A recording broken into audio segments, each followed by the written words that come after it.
Tawagin na lang natin siya sa pangalang Heidi at itong kwento na ito ay patungkol sa kanyang dakilang guro. Taong 1992, naghiwalay ang nanay at tatay ko at napilitan kaming lumipat ng ibang lugar kasama ang nanay ko. Apat kaming magkakapatid at pangatlo ako.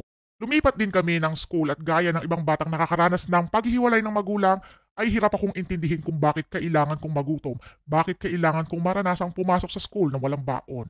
Madalas ay nasa ilalim ako ng puno ng talisay sa likod ng classroom namin at umiiyak. Kasi kahit hindi harapan, alam kong pinagbubulungan ako ng aking mga kaklase dahil tuwing recess at lunch break hindi ako kumakain. Wala eh. Gipit. Kailangang mag-adjust. Nanay ko lang ang bumubuhay sa amin. Apat na bibig kaming pinapakain kaya madalas wala nang natitira. Ayaw ko na rin mag-demand sa nanay ko. Ayaw kong makita niya na nahihirapan kami. Kasi alam kong hirap din siya. Hindi biro ang pinagdadaanan niya. Madalas kong isipin na matatapos din ng lahat, yung babalikan din kami ng tatay ko. Isang beses tinawag ako ni Sir para makisuyo na hugasan yung baunan niya. Ang sarap ng baon ni Sir pero hindi niya naubos. Madami pang kanin at ulam. Ang sabi niya itapon ko na lang at hugasan. Naisip ko na wag nang itapon at ginawa ko nga kinain ko ito ng nagmamadali. Baka kasi merong makakita sa akin. Pagkatapos kong kainin ay hinugasan ko agad ang baunan ni Sir at ibinalik ko sa kanya. Masaya ako dahil nabusog ako. Nung time na yon nagulat pa nga ako nang inabutan ako ni Sir ng sesto. Sabi niya, thank you sa paghugas o ito inumin mo. Agad ko yung tinanggap sa isip ko ang swerte ko. Nakakain na ako, may pa-juice pa. Masaya ako dahil ganun palagi at kinakain ko yung nasa baunan na yon. Nagpapasalamat na rin na kahit nauutusan ako, aba, lagi naman akong busog. Isang araw muli akong tinawag ni Sir, birthday ko noon. Nasabi ko sa sarili ko, salamat, may tira ulit sa baunan ni Sir. Pero nagtaka ako kasi hindi pa naman pala tapos si Sir kumain sa table niya. May dalawang bauna na puno ng pagkain at may pansit pa. Sabi niya, tara na, kain tayo. Tumingin ako sa kanya. Ang sabi niya, mula ngayon sabay na tayong kakain. Huwag ka nang kakain sa lababo para hindi ka na nagmamadali. Agad na tumulo ang luha ko, akala ko kasi ay secret lang sa akin yon. Akala ko ay walang nakakaalam. Nahiya ako kasi nahuli ako. Tatakbo na sana ako palabas ng room pero hinawakan ako ng teacher ko. Naggalit-galitan pa siya at sinabing kumain ako. Nung una ay tahimik akong kumakain. Si Sir Dean ay hindi nagsasalita at kumain lang kami. Nung nasa kalagitnaan na kami ng pagkain ay nagkwento siya sa akin. Lagi kaming nagpe-pray na sana magkaanak kami. Kaya lang wala eh. Nung araw na yon ay umuwi ako ng bahay namin, masaya yung ngiti ko hanggang tenga. Kasi hinatid ako ni teacher at may binigay siyang panghanda ko na pwedeng i-share sa nanay at mga kapatid ko. Pakiramdam ko nung araw na yon ay merong isang kamay na humugot sa akin mula sa madilim na mundo, patungo muli sa liwanag. Mula ng araw na yon ay nagkaroon ako muli ng ama. Araw-araw ay nakangiti ako at tuwing linggo nagsisimba na rin ako. May dalawang kamay na nakahawak sa magkabila kong kamay. Sumapit na ang bakasyon, tapos na ang grade 5 ko. Maghihiwalay na kami ni Sir. Ang lungkot ko talaga sobra kasi next year hindi ko na siya teacher.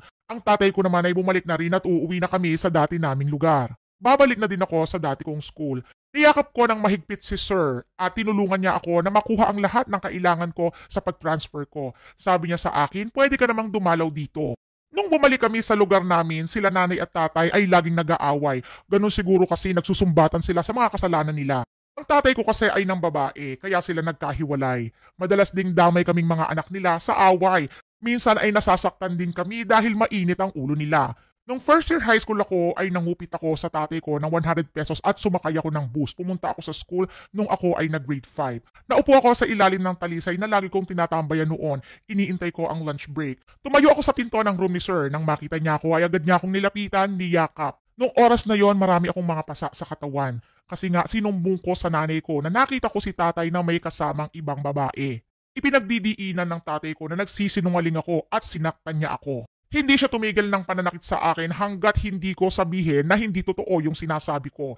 Nung panahon na yon ay hindi ko pa nauunawaan yung mga legal na proseso para sa mga katulad ko. Pero ang alam ko, inilaban ako ng aking guro upang maisalba ang kalagayan ko. Hindi siya pumayag na makabalik pa ako sa aming bahay para na rin protektahan ako. Tanda ko pa noon na kumuha siya ng legal na kasulatan na pwede ako sa kanila tumira. Ang sabi niya, kami muna ang magiging nanay at tatay mo. Kami muna ang mag-aalaga sa iyo. Sa piling ni Sir at ng kanyang asawa ay naging masaya akong talaga. Yun nga lang ay naaalala ko ang mga kapatid ko kung kumain na ba sila. Ang nanay ko baka sinasaktan ni tatay. Pero dahil bata lang ako noon, mas pinili ko munang maging masaya. Naging masaya at magaan ang buhay ko sa piling ni Sir at ng kanyang asawa. Itinuro nilang mag-asawa sa akin ang lahat ng bagay na dapat kong matutunan sa buhay.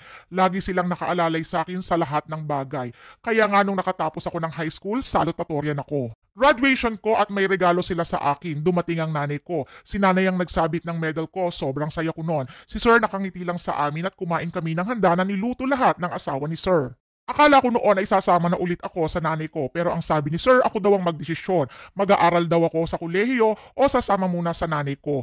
Pero bago ako makapagsalita, sinabi ng nanay ko na huwag ka na lang munang pumunta o bumalik sa atin kasi madadamay lang ako sa hirap nila. In short, naiwan akong muli sa pangangalaga ni sir at ng asawa niya. Sa abot ng aking makakaya ay sinusuklian ko ang lahat ng kabutihan nila sa akin. Habang nag-aaral ay nagpa-part-time ako at sinisigurado ko din na hindi ko napapabayaan ang pag-aaral ko. Iniaabot ko ang lahat ng kinikita ko sa asawa ni sir at nagtitira lang ako ng panggastos ko. Pero ang totoo, napakalaki ng gastos nila sa pag-aaral ko, kulang na kulang yung inaabot ko. At sa tulungan nilang mag-asawa, ako ay nakapagtapos ng kolehiyo. Nagkaroon ako ng maayos na trabaho. Makalipas ang 2 taon ay nakilala ko yung aking asawa. Nagpakasal kami after 2 years ulit. Perfect ang naging buhay ko sa piling nila. Nakikibalita ako sa tunay kong pamilya at tumutulong din ako sa kanila. Nung nag 30 years old na ako ay kinausap ako ni sir at ng asawa niya na pupunta na sila ng Canada. Stable naman daw ako at nakikita nila na maganda ang kinabukasan ko sa asawa ko. Iyak ako ng iyak kasi maiiwan ako. Baka pag wala na sila at nasa malayo ay kalimutan na nila ako. Habang nasa Canada sila ay hindi nawawala ang communication namin. Parang isang tunay na magulang talaga sila sa akin, lalo na si sir. Umuwi pa nga sila sa Pilipinas nung nanganak na ako sa panganay ko. Apo daw nila ang anak ko, katunayan ipinangalan ko kay sir ang anak ko. Mabilis lumipas ang panahon, kahapon lang ang saya ng kwentuhan namin ni sir. Pero nararamdaman ko na parang ang dami niyang bilin sa akin. At ngayong araw, 2:00 ng umaga, isang nakakalungkot na balita ang nalaman ko. Iniwan niya na kami. Wala na ang tatay ko na sumagip sa akin sa madilim kong buhay.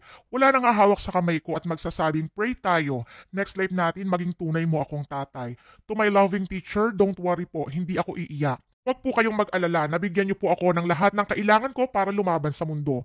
Maraming salamat po. Yung prayer natin, patuloy ko pong idadalangin para kung totoo man na merong next life, maging tatay na kita. Letter sender, Heidi.